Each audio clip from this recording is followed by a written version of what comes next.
Loneliness is not being alone. Loneliness is sitting next to someone who doesn't hear you. It is speaking in English while the other person is listening in mathematics. I would like to ask you, have you ever received a gift that made you sad because it showed that the giver didn't know you at all? Please share your answer in the comments. My name is Karen, and my marriage was perfect on paper, but empty in reality. I was married to Robert for 20 years. Robert was a good provider. He paid the mortgage. He fixed the car when it made a noise. He mowed the lawn every Saturday at 9 a.m. sharp. To the neighbors, he was the perfect husband. "You are so lucky, Karen," they said. "Robert is so reliable." Yes, he was reliable, like a clock, like a refrigerator. But you cannot have a conversation with a refrigerator. I was a person of feelings. I loved poetry. I loved the smell of rain. I loved sitting in silence and watching the sunset.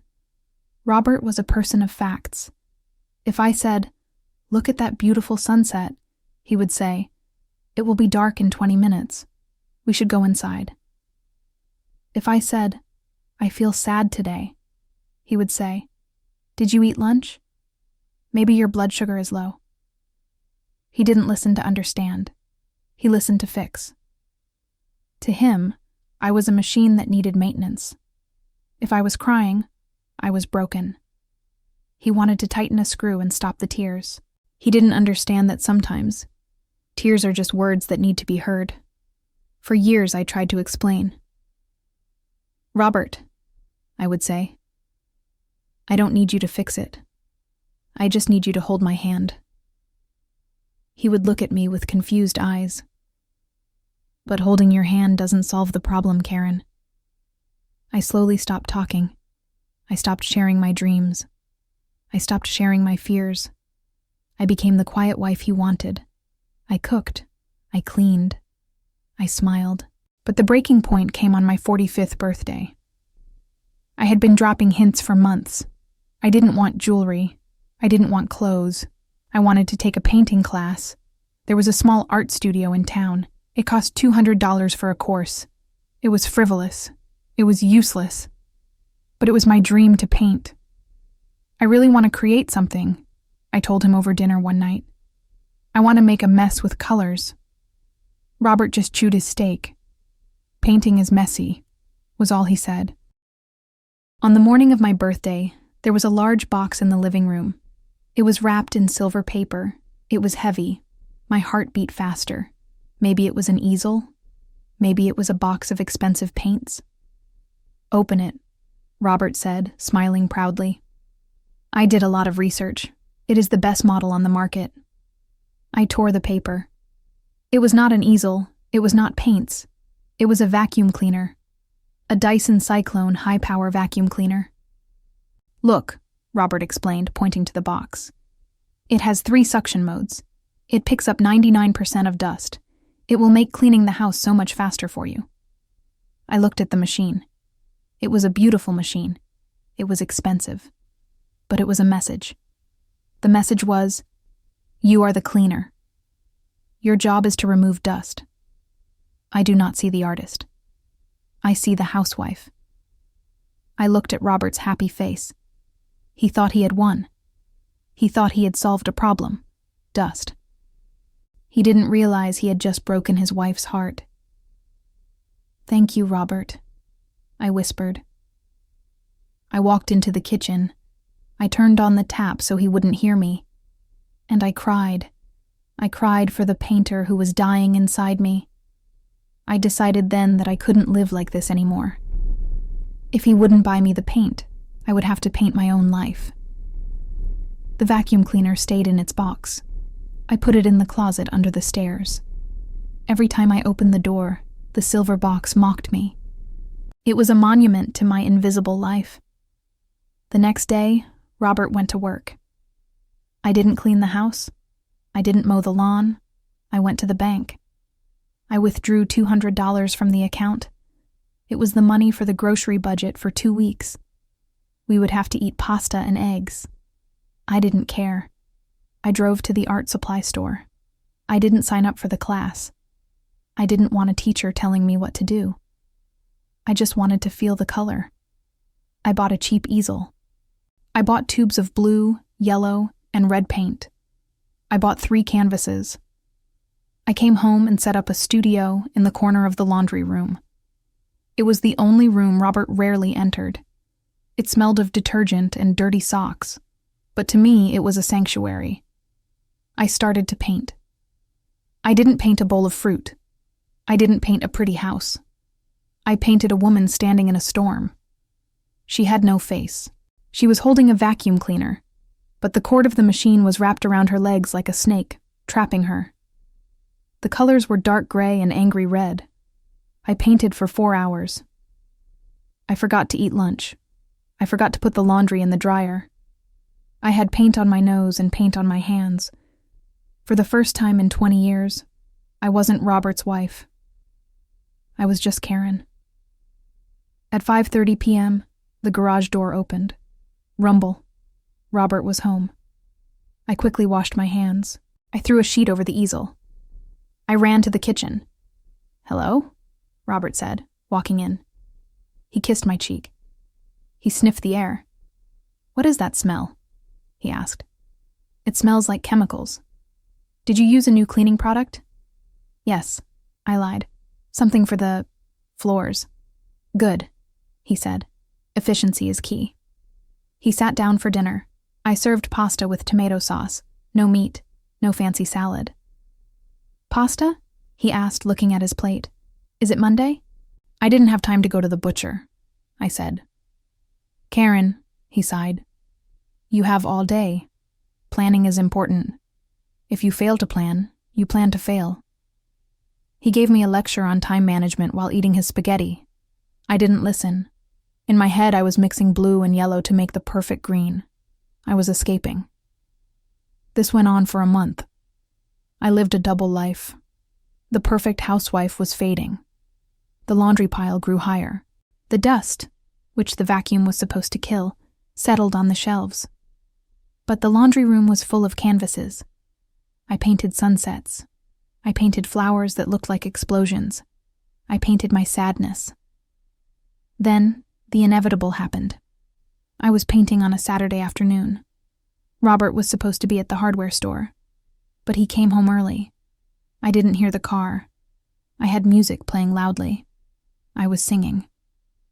Suddenly, the door to the laundry room opened. "Karen?" I jumped. I dropped my brush. It landed on the floor, leaving a streak of bright blue paint on the white tiles. Robert stood in the doorway. He looked at the easel.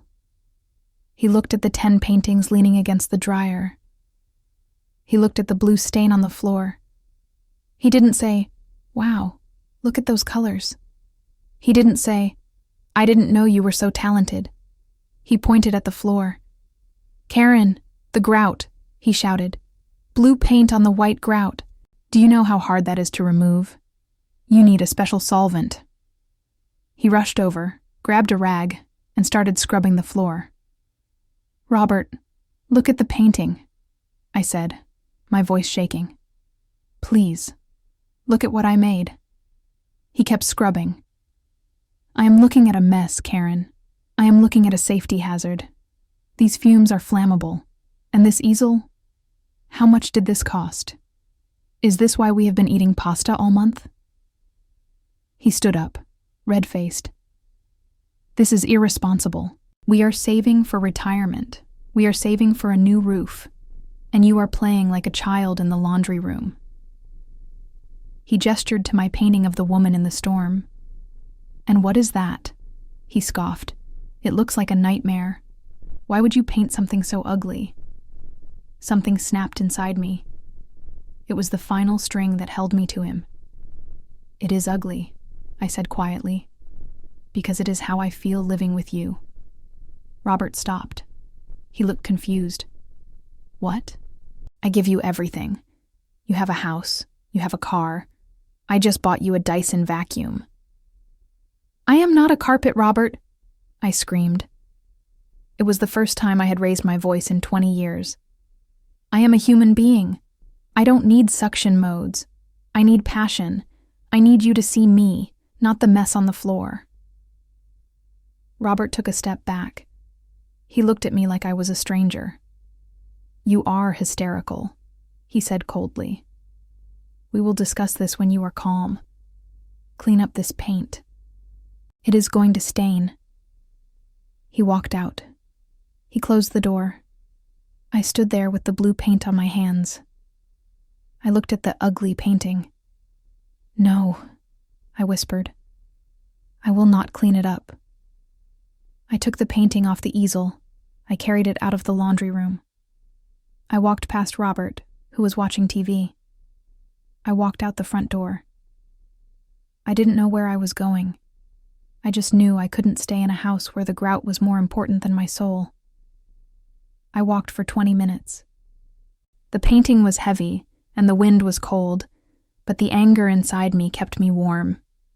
I found myself in front of the Bluebird Cafe. It was a small bohemian place where they played jazz and hung local art on the walls. I had always wanted to go in, but Robert said their coffee was overpriced, and the chairs looked unsanitary. I pushed the door open. A bell chimed. The cafe was warm. It smelled of roasted coffee and cinnamon. There were only a few people inside. I walked to the counter. I looked like a crazy person. Messy hair, paint on my face, holding a canvas of a screaming woman. The owner, a man with a long gray beard and kind eyes, looked up from the espresso machine. "Rough night?" he asked. "You have no idea," I said. I put the painting on the counter. "I don't have money for coffee, but I need to sit down." The man looked at the painting. He didn't look away. He leaned in closer. He adjusted his glasses. I waited for him to say it was ugly. I waited for him to tell me to take my nightmare away. "It feels like drowning," he said softly. My breath caught in my throat. "What? This woman?"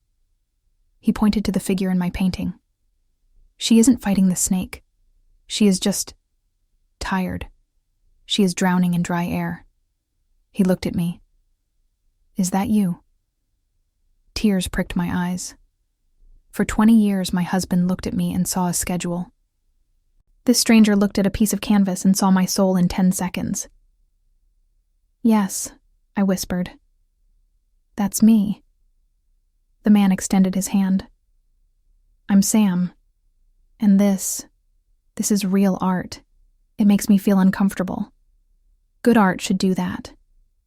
He poured a large cup of coffee and slid it across the counter. "On the house.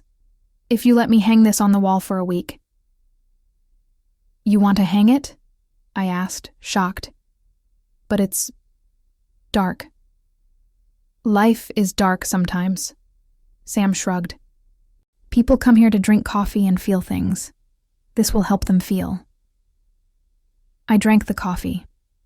It was the best coffee I had ever tasted. It tasted like freedom. I sat in the corner and watched Sam hang my painting next to a watercolor of a flower. My painting looked angry and loud next to the flower. It demanded attention. An hour later, a woman in a business suit walked in. She was talking on her phone, looking stressed. She ordered a latte. Then she stopped. She stared at my painting. She lowered her phone. She stood there for a long time. I saw her wipe a tear from her cheek. She walked to the counter. "Sam," she asked, "who painted this? It looks exactly like my life. I feel like that woman every day." I stood up. My legs were shaking. "I painted it," I said. The woman looked at me. "It's beautiful," she said. "Not pretty, but beautiful. Because it tells the truth." She opened her purse. "Is it for sale? I want to put it in my office. I want to remind myself that I need to cut the cord before I suffocate." I looked at the painting. I looked at the woman. I realized that my pain had value. My pain could help someone else feel less alone. "It's $200, I said. The exact price of the art class I never took. The exact price of the grocery money I stole. Done, she said. She handed me 2 crisp $100 bills. I held the money. It wasn't just paper. It was my independence. My phone rang. It was Robert. I looked at the screen. I could picture him. He was probably standing in the kitchen, angry that dinner wasn't finished, angry that the routine was broken. I answered. "Karen," he shouted. "Where are you? This is ridiculous. The neighbors are going to talk. Come home immediately, and bring a solvent for the floor." I listened to his voice. It sounded small. It sounded like a mosquito buzzing in my ear. "No, Robert," I said. "What do you mean, no?" he spluttered. "You are my wife. You have responsibilities." "I am a painter," I said, "and I just sold my first painting." "Sold it?" He laughed, a cruel, disbelieving laugh. "Who would buy that mess? Did you pay someone to take it?" That laugh, that was the end. That laugh killed the last tiny bit of hope I had for us. "Goodbye, Robert," I said. "You can use the vacuum cleaner to cook your own dinner." I hung up. I turned off the phone. I asked Sam if there was a cheap hotel nearby. He told me there was a bed and breakfast down the street owned by his sister. I walked out of the cafe. I had $200 in my pocket. I had no husband. I had no house. But as I walked down the street, I noticed something amazing. I looked at the sky. It was a deep, velvet purple with streaks of orange. It was a masterpiece. And for the first time in 20 years, nobody was there to tell me it was just getting dark. I could stand there and watch it for as long as I wanted. But the story doesn't end with a simple breakup. Robert wasn't going to let his appliance walk away that easily, and I wasn't done discovering just how strong I could be. I stayed at the bed and breakfast for 3 days. I bought cheap clothes from a thrift store. I bought more paint. I painted in the garden of the B&B. I felt like a fugitive, but a happy one. On the 4th day, I was sitting on the porch, sketching a tree. A car pulled up. It was Robert's pristine silver sedan. He got out. He was wearing his negotiation suit, the navy blue one he wore when he wanted to intimidate a car salesman. He walked up the path holding a clipboard. "Karen," he said, not asking but stating, "Get in the car. This vacation is over." I didn't look up from my sketchbook. "It's not a vacation, Robert." I moved out. He sighed, a loud, impatient sound. "Don't be dramatic. I have made a list." He tapped the clipboard. "I have calculated the cost of living alone versus the cost of our shared assets. It makes 0 financial sense for you to leave. You have no income. You have no pension. You are being irrational." "I sold a painting," I said calmly. $200, he scoffed. "That won't pay for your health insurance. Come home." "I have forgiven you for the blue paint. I even cleaned it up myself, see? I am a reasonable man." He held out his hand like he was offering a treat to a dog. I looked at him. He really believed he was right. He thought that if he presented enough logic, I would stop malfunctioning and go back to being his wife. I stood up. "Robert, tell me my favorite color." He blinked. "What?" "Tell me my favorite color. We have been married for 20 years. What is it?" "Beige," he said confidently. "You painted the living room beige. You wear that beige coat." I laughed. It was a sad laugh. "I hate beige, Robert. I painted the living room beige because you said it was neutral and good for resale value. I wear the beige coat because you bought it for me." I pointed to my sketchbook. It was full of vibrant purples, deep reds, and electric blues. "My favorite color is purple, like a bruise, like a sunset, like royalty." I looked him in the eye. "You don't know me. You know the employee you hired to run your house. And I quit." "You can't quit," he sputtered. "We made a vow. To love and to cherish," I said softly. "You didn't cherish me. You maintained me. Goodbye, Robert." I walked back into the B&B and locked the door.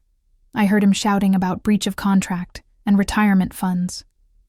Then finally, he drove away. That was 2 years ago. It wasn't easy. I didn't become a millionaire overnight. I worked as a waitress at the Bluebird Cafe to pay rent for a small studio apartment. I ate a lot of noodles. I didn't have a Dyson vacuum. I had a broom. But my studio was colorful. It was messy. It was mine. I painted every day. I painted the Vacuum Wife series. It was a collection of paintings about domestic silence. There was a painting of a woman ironing a shirt, but the steam from the iron was forming the shape of a ghost. There was a painting of a dinner table, where the husband was eating a newspaper, and the wife was eating her own words.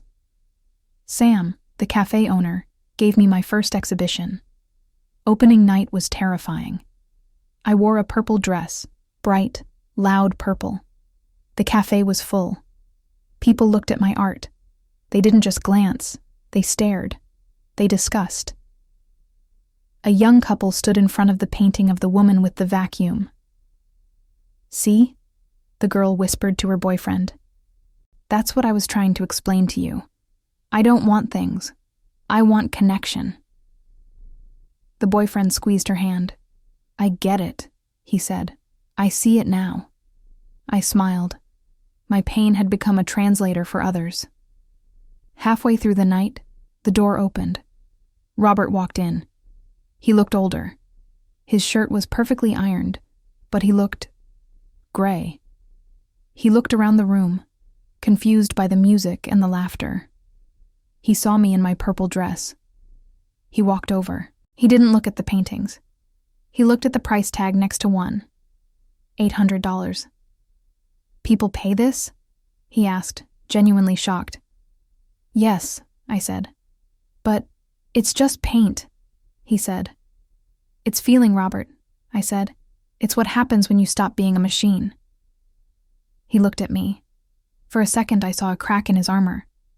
I saw a lonely man who lived in a perfect, clean, empty house. "The house is very quiet," he admitted. "The floors are clean, but it is very quiet." "I know," I said gently. "I hope you find someone who likes silence, Robert. But I was born to make noise." He nodded stiffly, turned around, and walked out. He went back to his beige life. I turned back to the party. Sam was waving at me, holding a glass of wine. My friends, real friends, who knew my favorite color and my favorite poet, were laughing. My name is Karen. My husband didn't understand me, and that almost destroyed me. But I learned that it is better to be alone and colorful than to be married and gray. I am not a wife anymore. I am not a housekeeper. I am an artist, and my life is a masterpiece of my own making. If this story about finding your voice, the importance of emotional connection, and the courage to start over inspired you, please give this video a like. Do you feel truly understood by the people in your life? Share your thoughts in the comments below. For more emotional English stories about self-discovery, please be sure to follow our channel.